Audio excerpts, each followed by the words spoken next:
Welcome to Exploration Dreamland, a quiet read-aloud of the writings of explorers of the real world and the worlds of imagination.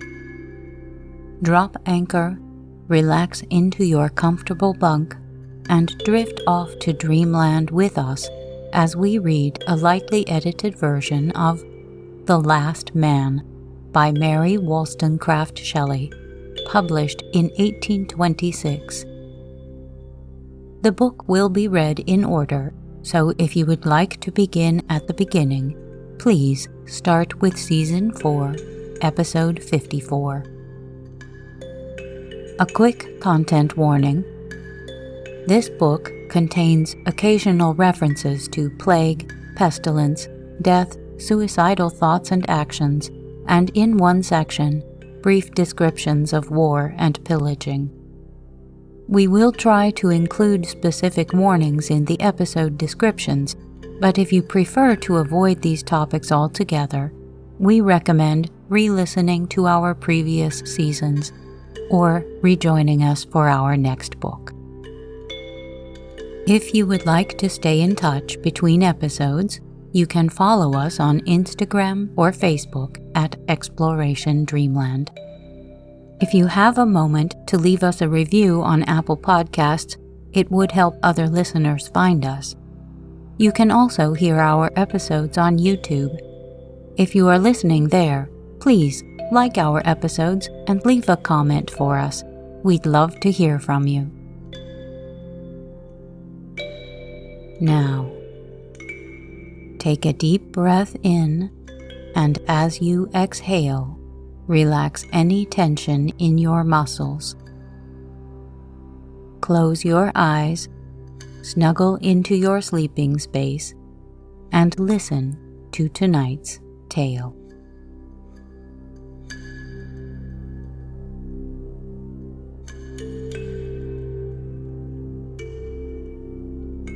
Chapter 9. Thus sad and disarranged were the thoughts of my poor sister when she became assured of the infidelity of Raymond. All her virtues and all her defects tended to make the blow incurable. Her affection for me, her brother, for Adrian and Idris, was subject, as it were, to the reigning passion of her heart. Even her maternal tenderness borrowed half its force from the delight she had in tracing Raymond's features and expression in the infant's countenance. She had been reserved and even stern in childhood, but love had softened the asperities of her character, and her union with Raymond had caused her talents and affections to unfold themselves. The one betrayed, and the other lost, she in some degree returned to her ancient disposition. The concentrated pride of her nature, forgotten during her blissful dream, awoke, and with its adder's sting pierced her heart. Her humility of spirit augmented the power of the venom. She had been exalted in her own estimation while distinguished by his love. Of what worth was she, now that he thrust her from this preferment? She had been proud of having won and preserved him, but another had won him from her, and her exultation was as cold as a water-quenched ember. We, in our retirement, remained long in ignorance of her misfortune. Soon after the festival she had sent for her child, and then she seemed to have forgotten us. Adrian observed a change during a visit that he afterward paid them, but he could not tell its extent or divine the cause. They still appeared in public together and lived under the same roof. Raymond was as usual courteous, though there was, on occasions, an unbidden haughtiness or painful abruptness in his manners, which startled his gentle friend. His brow was not clouded, but disdain sat on his lips, and his voice was harsh. Perdita was all kindness and attention to her lord, but she was silent and beyond words sad. She had grown thin and pale, and her eyes often filled with tears. Sometimes she looked at Raymond as if to say, "That it should be so." At others her countenance expressed, "I will still do all I can to make you happy." But Adrian read with uncertain aim the charactery of her face, and might mistake. Clara was always with her, and she seemed most at ease when, in an obscure corner, she could sit, holding her child's hand, silent and lonely. Still, Adrian was unable to guess the truth. He entreated them to visit us at Windsor, and they promised to come during the following month. It was May before they arrived. The season had decked the forest trees with leaves and its paths with 1,000 flowers. We had notice of their intention the day before, and, early in the morning, Perdita arrived with her daughter. Raymond would follow soon, she said. He had been detained by business. According to Adrian's account, I had expected to find her sad, but on the contrary, she appeared in the highest spirits. True, she had grown thin, her eyes were somewhat hollow, and her cheeks sunk, though tinged by a bright glow. She was delighted to see us, caressed our children, praised their growth and improvement. Clara also was pleased to meet again her young friend Alfred. All kinds of childish games were entered into, in which Perdita joined. She communicated her gaiety to us, and as we amused ourselves on the castle terrace, it appeared that a happier, less careworn party could not have been assembled. "This is better, Mamma," said Clara, "than being in that dismal London where you often cry and never laugh as you do now." "Silence, little foolish thing," replied her mother, "and remember, any one that mentions London is sent to Coventry for an hour." Soon after, Raymond arrived. He did not join as usual in the playful spirit of the rest, but entering into conversation with Adrian and myself, by degrees we seceded from our companions, and Idris and Perdita only remained with the children. Raymond talked of his new buildings, of his plan for an establishment for the better education of the poor. As usual, Adrian and he entered into argument, and the time slipped away unperceived. We assembled again towards evening, and Perdita insisted on our having recourse to music. She wanted, she said, to give us a specimen of her new accomplishment, for since she had been in London, she had applied herself to music, and sang without much power but with a great deal of sweetness. We were not permitted by her to select any but light-hearted melodies, and all the operas of Mozart were called into service, that we might choose the most exhilarating of his airs. Among the other transcendent attributes of Mozart's music, it possesses more than any other that of appearing to come from the heart.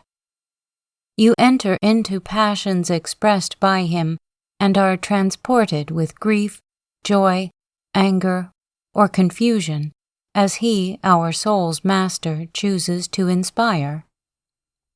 For some time, the spirit of hilarity was kept up, but at length Perdita receded from the piano, for Raymond had joined in the trio of Tassi in questo core in Don Giovanni, whose arch entreaty was softened by him into tenderness, and thrilled her heart with memories of the changed past. It was the same voice, the same tone, the self-same sounds and words, which often before she had received as the homage of love to her. No longer was it that. and this concord of sound, with its dissonance of expression, penetrated her with regret and despair. Soon after, Idris, who was at the harp, turned to that passionate and sorrowful air in Figaro, Porgi amor qualche ristoro, in which the deserted countess laments the change of the faithless Almaviva. The soul of tender sorrow is breathed forth in this strain, and the sweet voice of Idris, sustained by the mournful chords of her instrument, added to the expression of the words. During the pathetic appeal with which it concludes, a stifled sob attracted our attention to Perdita. The cessation of the music recalled her to herself. She hastened out of the hall. I followed her. At first, she seemed to wish to shun me, and then, yielding to my earnest questioning, she threw herself on my neck and wept aloud. "Once more," she cried, "once more on your friendly breast, my beloved brother, can the lost Perdita pour forth her sorrows. I had imposed a law of silence on myself, and for months I have kept it. I do wrong in weeping now, and greater wrong in giving words to my grief. I will not speak. Be it enough for you to know that I am miserable. Be it enough for you to know that the painted veil of life is rent, that I sit forever shrouded in darkness and gloom, that grief is my sister, everlasting lamentation my mate." I endeavored to console her. I did not question her. But I caressed her, assured her of my deepest affection and my intense interest in the changes of her fortune. "Dear words," she cried, "expressions of love come upon my ear like the remembered sounds of forgotten music that had been dear to me. They are vain, I know, how very vain in their attempt to soothe or comfort me.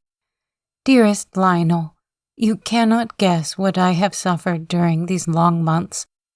I have read of mourners in ancient days who clothed themselves in sackcloth, scattered dust upon their heads, ate their bread mingled with ashes, and took up their abode on the bleak mountain tops, reproaching heaven and earth aloud with their misfortunes. Why, this is the very luxury of sorrow. Thus one might go from day to day, contriving new extravagances, reveling in the paraphernalia of woe, wedded to all the appurtenances of despair.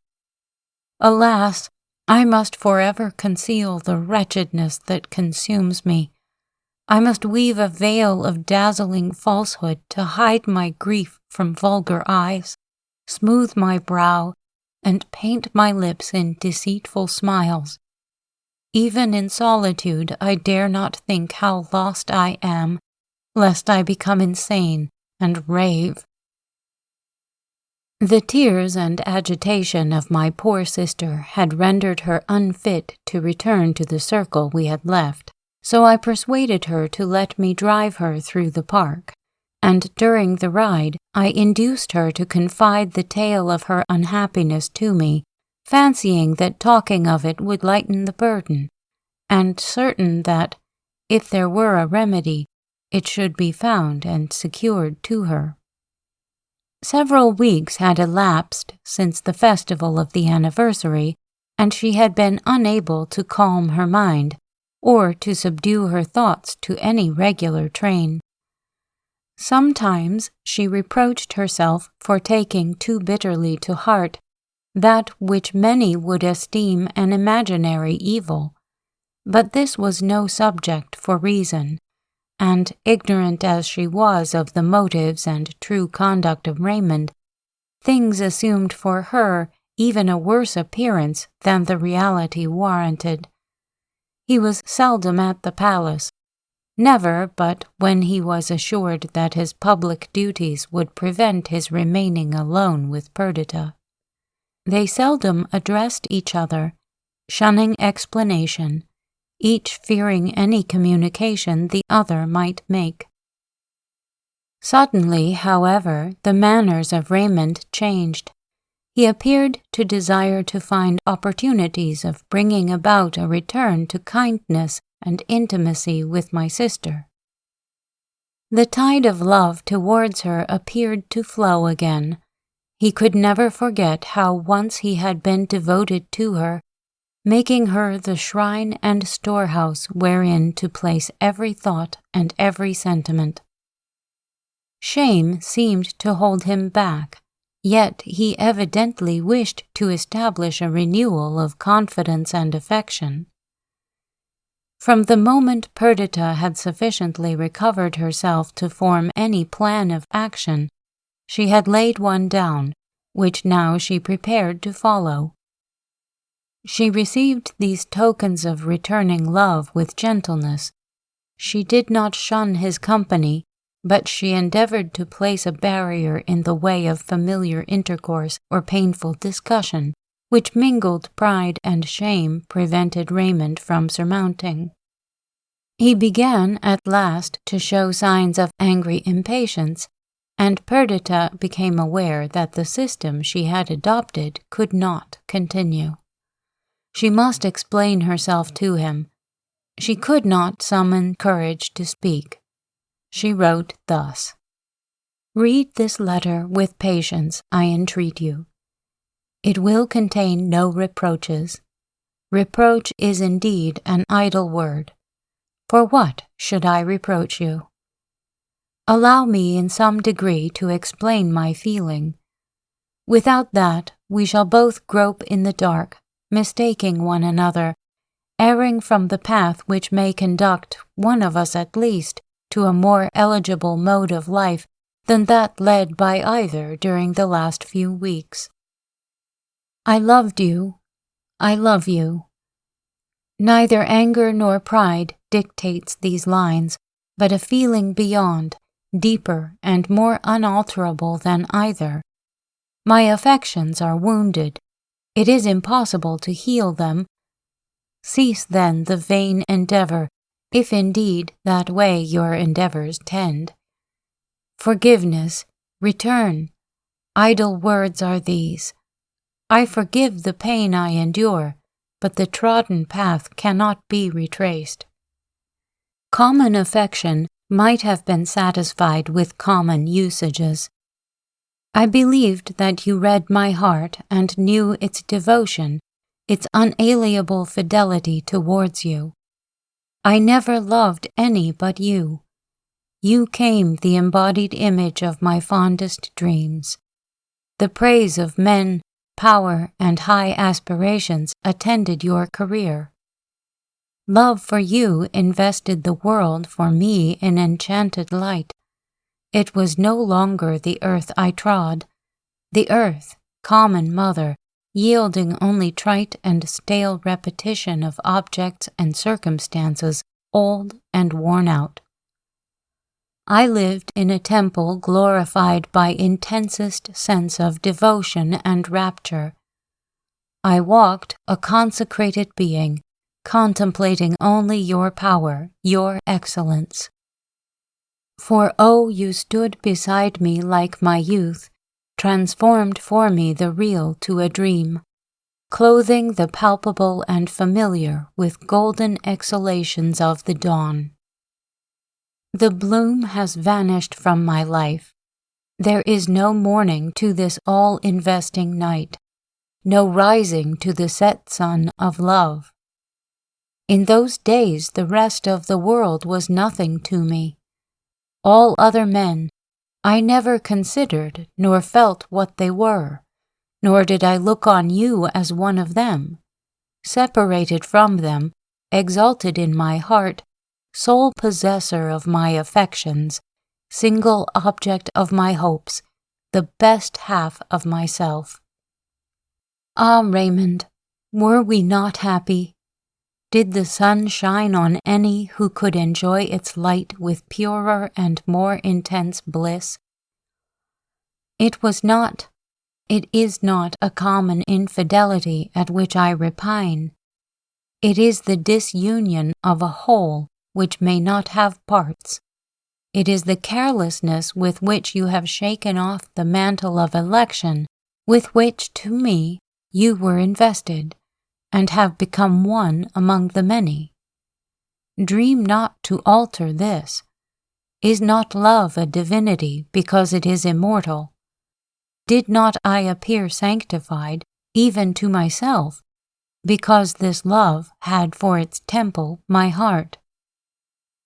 I have gazed on you as you slept, melted even to tears as the idea filled my mind that all I possessed lay cradled in those idolized but mortal lineaments before me.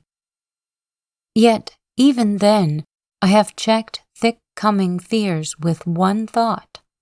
I would not fear death, for the emotions that linked us must be immortal.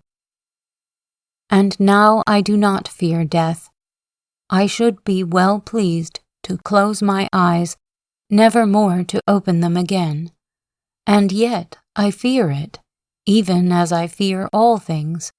For in any state of being linked by the chain of memory with this, happiness would not return.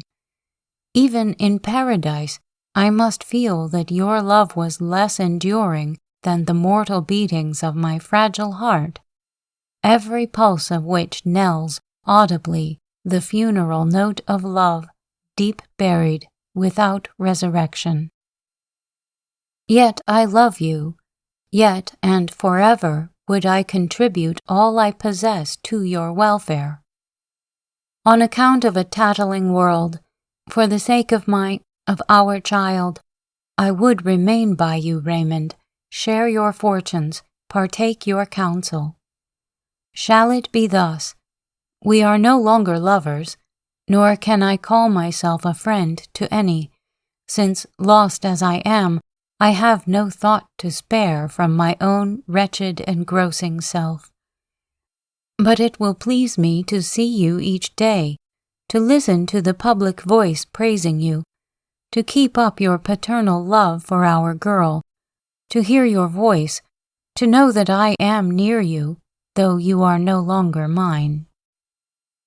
If you wish to break the chains that bind us, say the word, and it shall be done.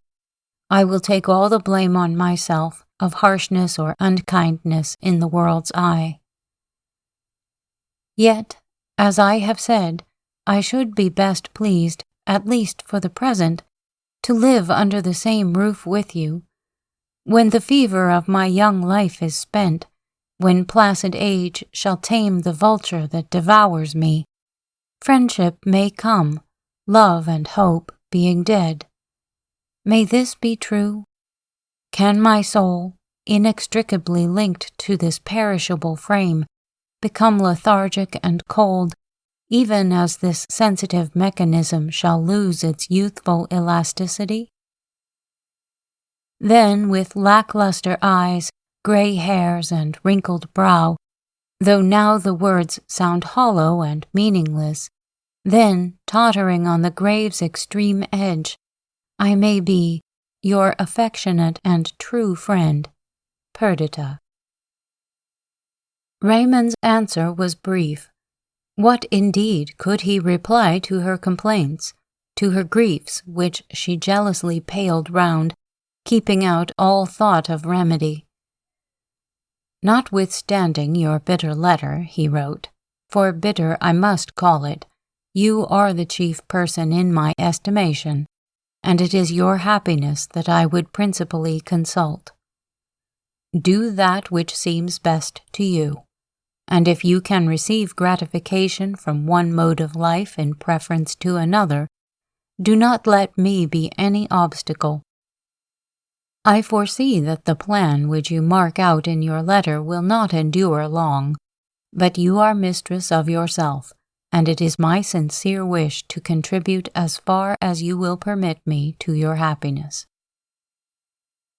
Raymond has prophesied well, said Perdita. Alas, that it should be so.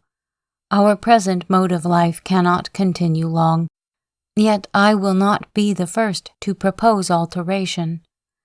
He beholds in me one whom he has injured even unto death, and I derive no hope from his kindness.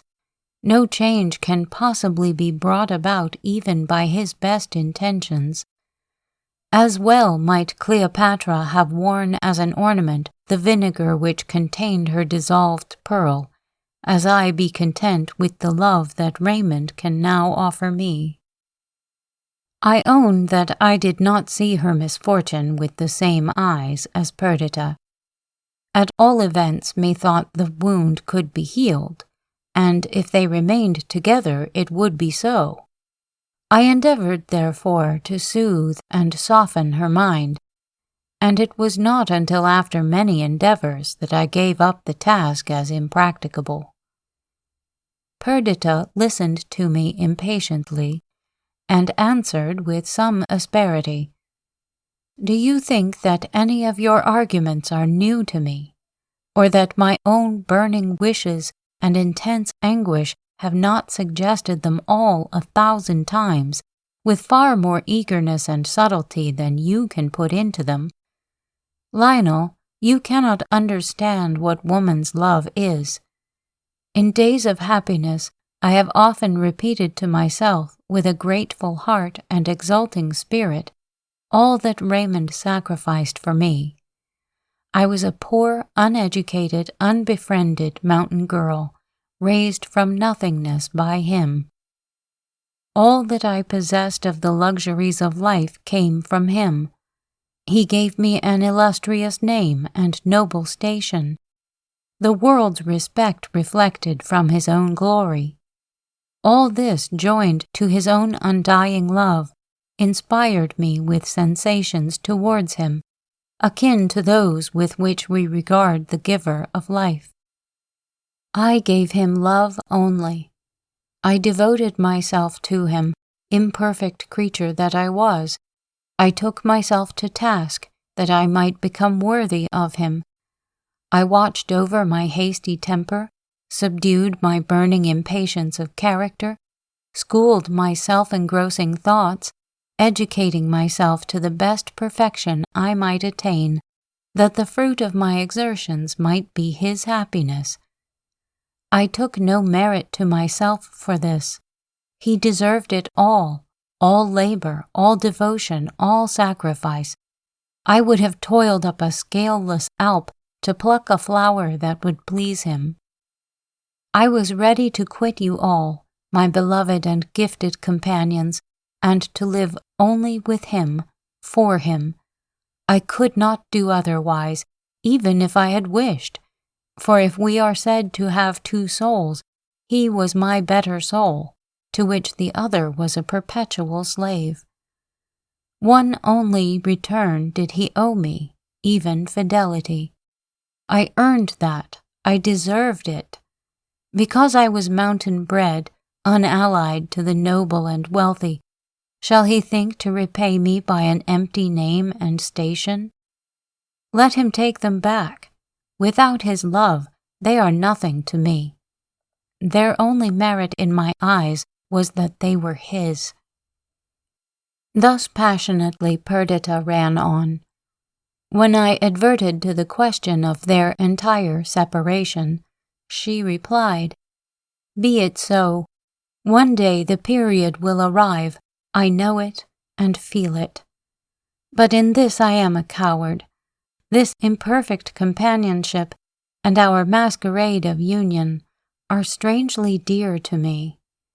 It is painful, I allow, destructive, impracticable.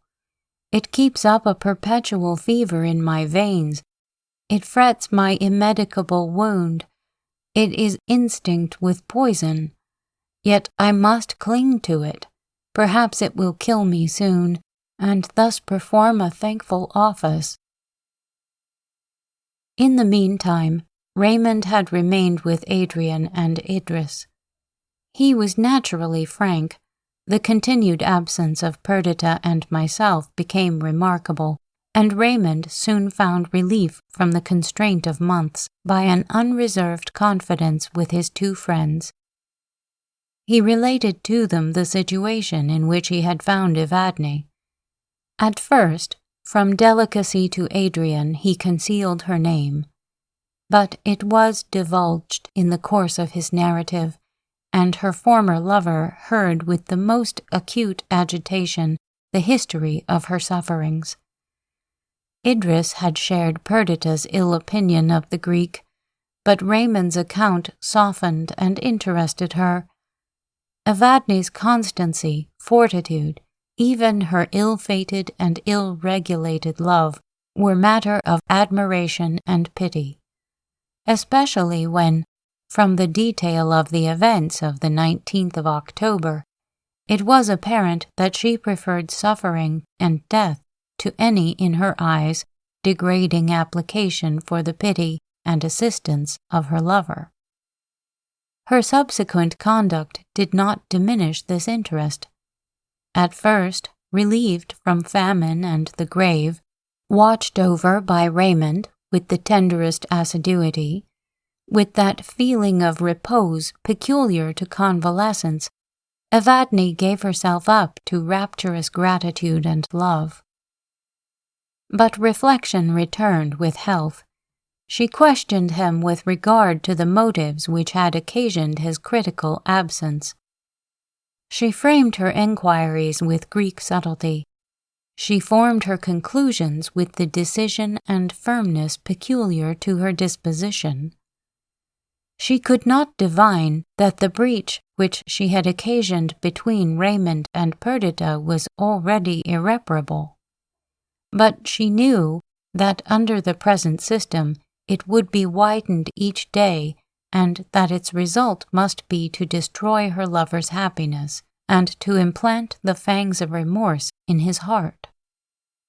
From the moment that she perceived the right line of conduct, she resolved to adopt it, and to part from Raymond forever. Conflicting passions, long-cherished love, and self-inflicted disappointment made her regard death alone as sufficient refuge for her woe. But the same feelings and opinions which had before restrained her acted with redoubled force, for she knew that the reflection that he had occasioned her death would pursue Raymond through life, poisoning every enjoyment, clouding every prospect. Besides, though the violence of her anguish made life hateful, it had not yet produced that monotonous, lethargic sense of changeless misery which for the most part produces suicide. Her energy of character induced her still to combat with the ills of life. Even those attendant on hopeless love presented themselves rather in the shape of an adversary to be overcome than of a victor to whom she must submit. Besides, she had memories of past tenderness to cherish, smiles, words, and even tears to con over, which, though remembered in desertion and sorrow, were to be preferred to the forgetfulness of the grave. It was impossible to guess at the whole of her plan. Her letter to Raymond gave no clue for discovery. It assured him that she was in no danger of wanting the means of life. She promised in it to preserve herself, and some future day perhaps to present herself to him in a station not unworthy of her. She then bade him, with the eloquence of despair and of unalterable love, a last farewell. All these circumstances were now related to Adrian and Idris.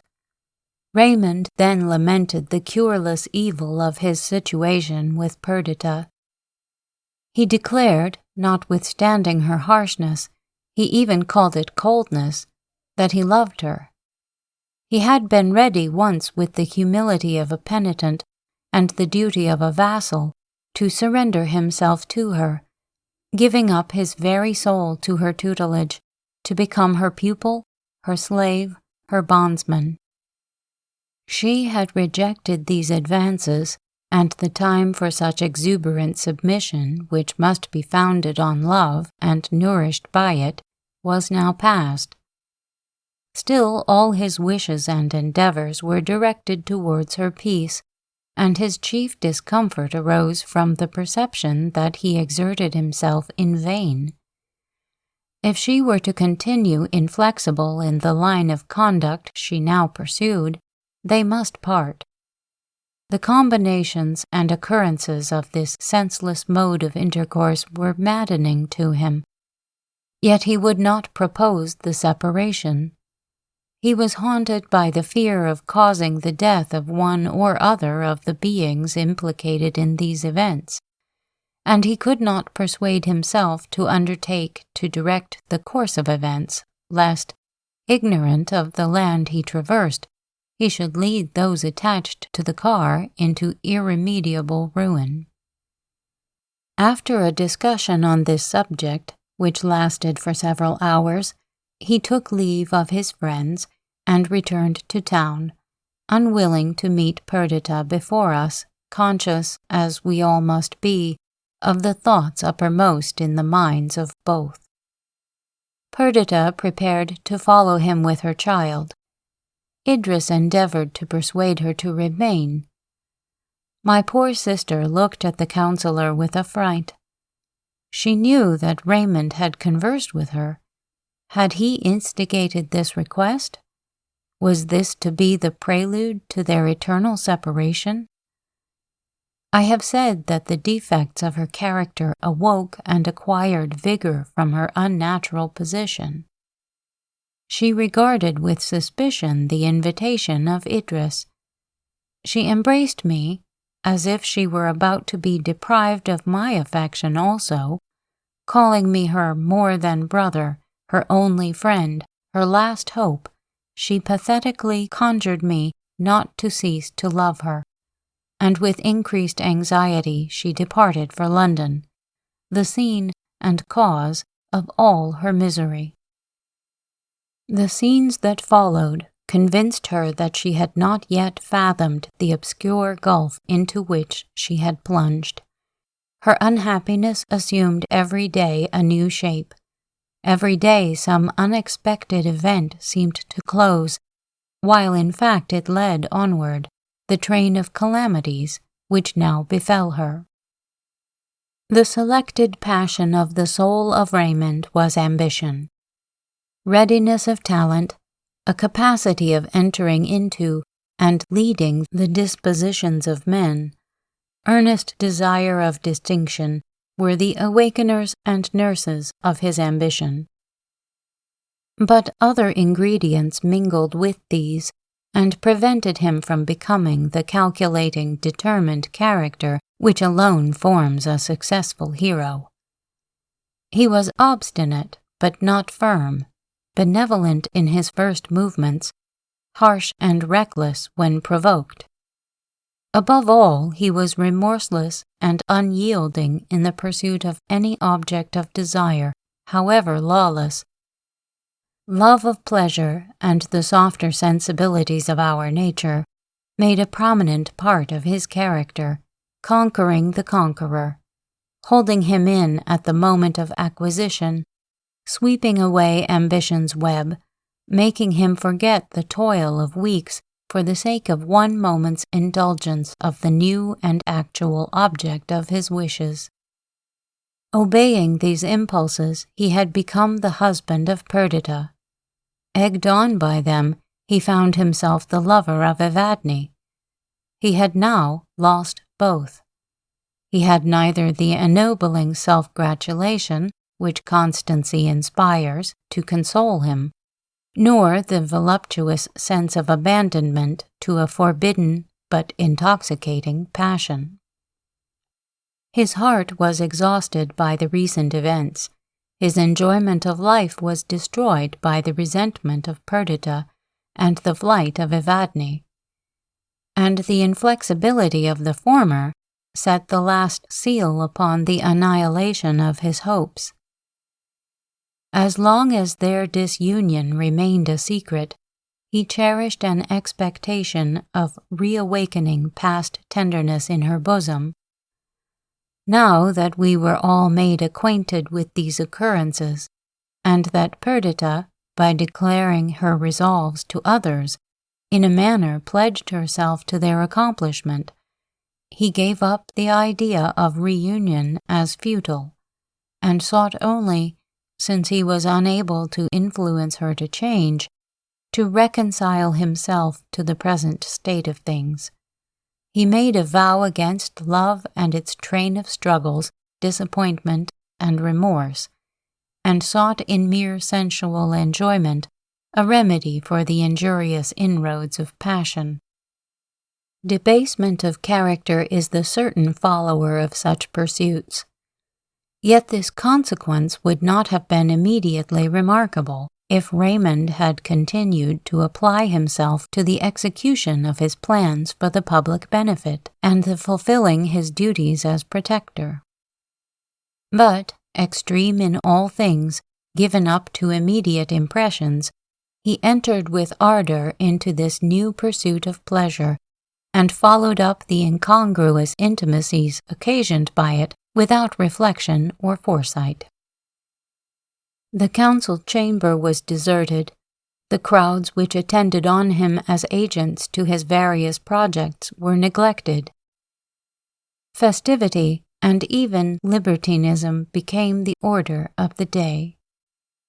Perdita beheld with affright the increasing disorder.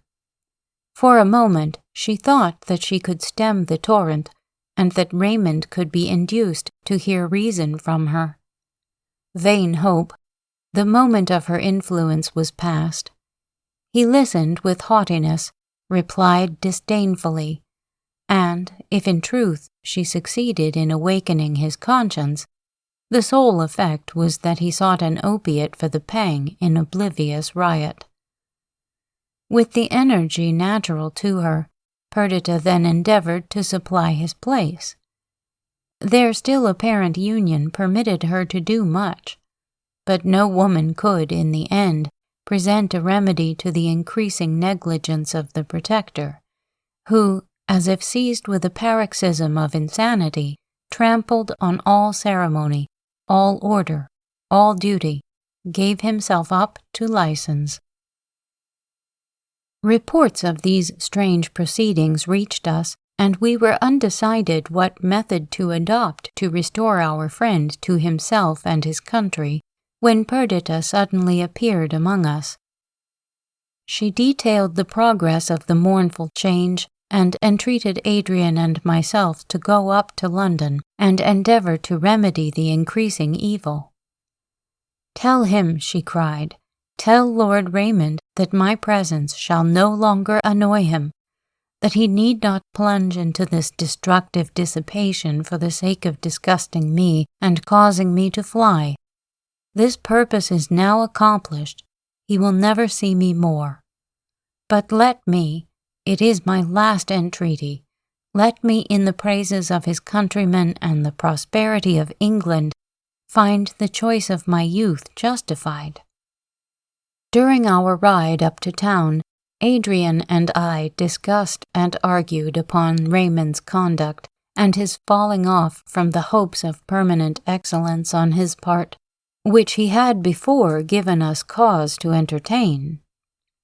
My friend and I had both been educated in one school, or rather I was his pupil in the opinion that steady adherence to principle was the only road to honor, a ceaseless observance of the laws of general utility, the only conscientious aim of human ambition. But though we both entertained these ideas, we differed in their application. Resentment added also a sting to my censure, and I reprobated Raymond's conduct in severe terms. Adrian was more benign, more considerate. He admitted that the principles that I laid down were the best, but he denied that they were the only ones. Quoting the text, "There are many mansions in my Father's house," he insisted that the modes of becoming good or great varied as much as the dispositions of men, of whom it might be said, as of the leaves of the forest, there were no two alike. We arrived in London at about 11 at night. We conjectured, notwithstanding what we had heard, that we should find Raymond in St. Stephen's. Thither we sped.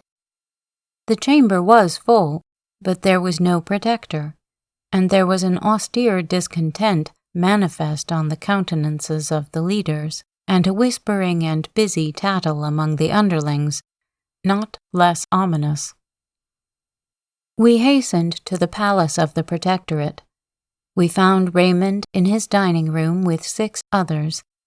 The bottle was being pushed about merrily, and had made considerable inroads on the understanding of 1 or 2.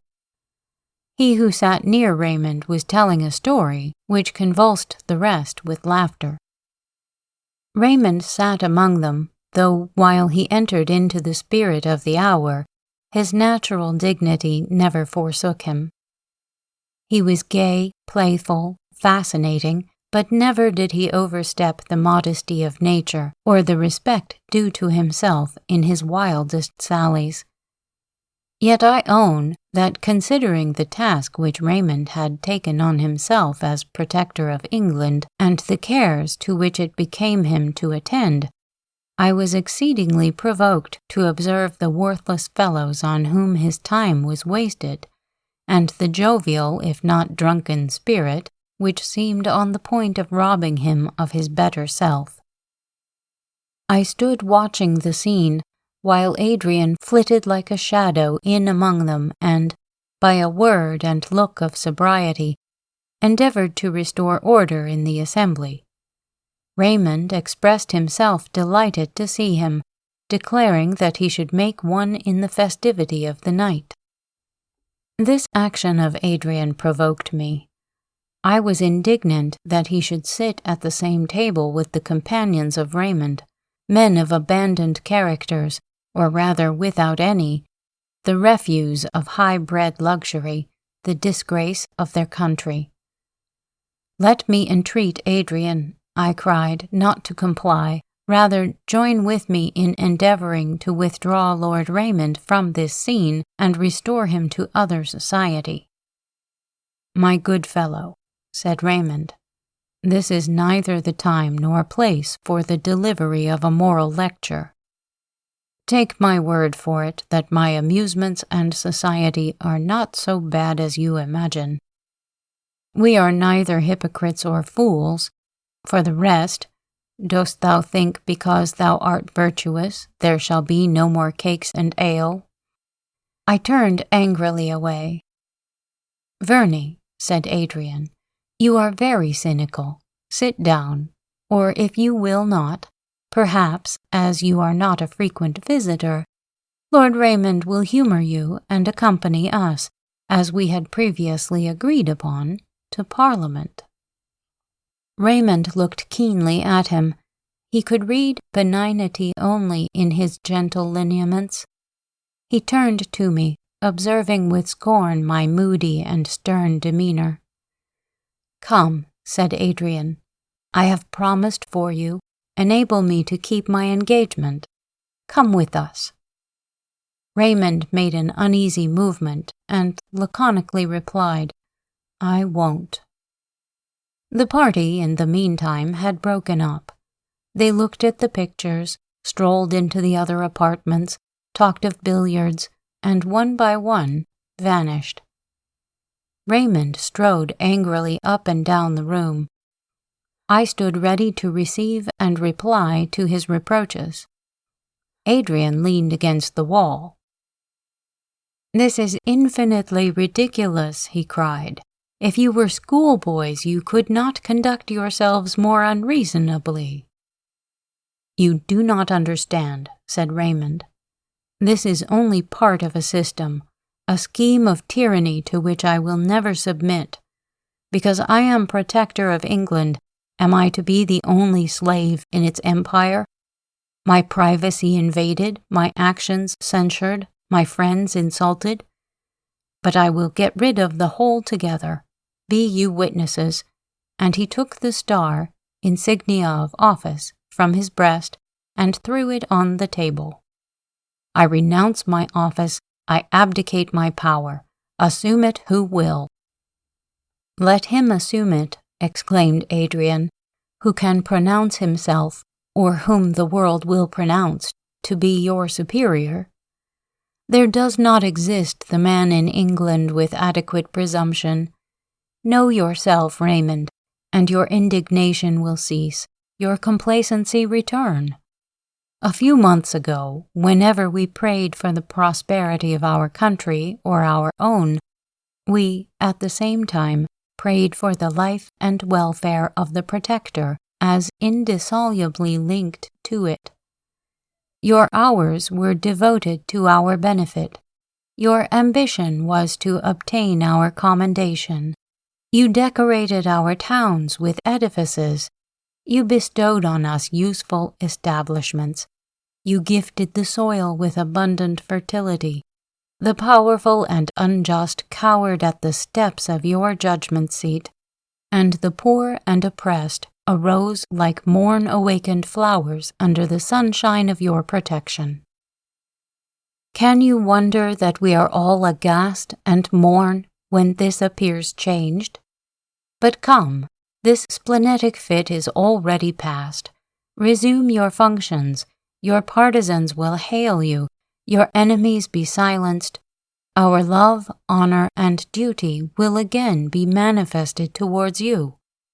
Master yourself, Raymond, and the world is subject to you." "All this would be very good sense, if addressed to another," replied Raymond moodily. "Con the lesson yourself, and you, the first peer of the land, may become its sovereign. You, the good, the wise, the just, may rule all hearts.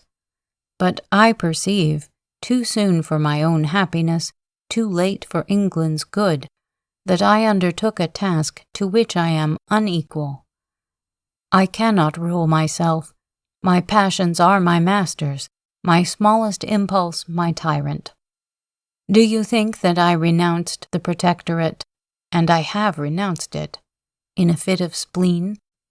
By the God that lives, I swear never to take up that bauble again, never again to burden myself with the weight of care and misery, of which that is the visible sign. Once I desired to be a king. It was in the heyday of youth, in the pride of boyish folly. I knew myself when I renounced it. I renounced it to gain, no matter what, for that also I have lost. For many months I have submitted to this mock majesty, this solemn jest. I am its dupe no longer. I will be free. I have lost that which adorned and dignified my life, that which linked me to other men. Again I am a solitary man, and I will become again, as in my early years, a wanderer, a soldier of fortune. My friends, for Verney, I feel that you are my friend, do not endeavor to shake my resolve. Perdita, wedded to an imagination, careless of what is behind the veil, whose charactery is in truth faulty and vile, Perdita has renounced me. With her it was pretty enough to play a sovereign's part, and, as in the recesses of your beloved forest we acted masks, and imagined ourselves Arcadian shepherds to please the fancy of the moment, so was I content, more for Perdita's sake than my own, to take on me the character of one of the great ones of the earth, to lead her behind the scenes of grandeur, to vary her life with a short act of magnificence and power. This was to be the color, love and confidence the substance of our existence. But we must live and not act our lives. Pursuing the shadow, I lost the reality. Now I renounce both. Adrian, I am about to return to Greece to become again a soldier, perhaps a conqueror. Will you accompany me? You will behold new scenes, see a new people, witness the mighty struggle there going forward between civilization and barbarism. behold and perhaps direct the efforts of a young and vigorous population for liberty and order. Come with me. I have expected you. I waited for this moment. All is prepared. Will you accompany me?" "I will," replied Adrian. "Immediately?" "Tomorrow, if you will." "Reflect," I cried. "Wherefore?" asked Raymond. "My dear fellow, I have done nothing else than reflect on this step the livelong summer, and be assured that Adrian has condensed an age of reflection into this little moment. Do not talk of reflection. From this moment I abjure it. This is my only happy moment during a long interval of time. I must go, Lionel. The gods will it, and I must. Do not endeavor to deprive me of my companion, the outcast's friend. One word more concerning unkind, unjust Perdita. For a time I thought that, by watching a complying moment, fostering the still warm ashes, I might relume in her the flame of love.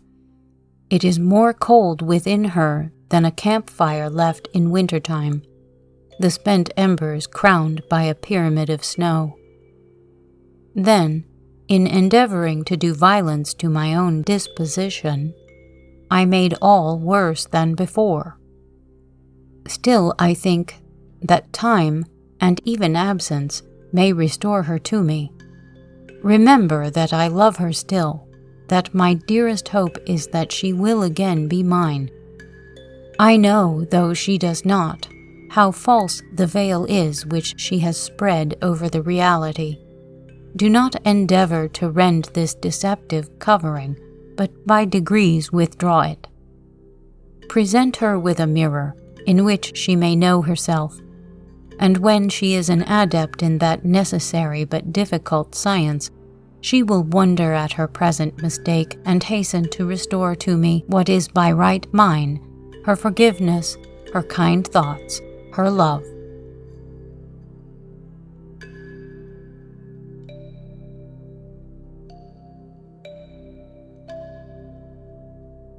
Stay tuned for the next segment from The Last Man by Mary Wollstonecraft Shelley. Please follow, rate, and review us on your favorite podcast app.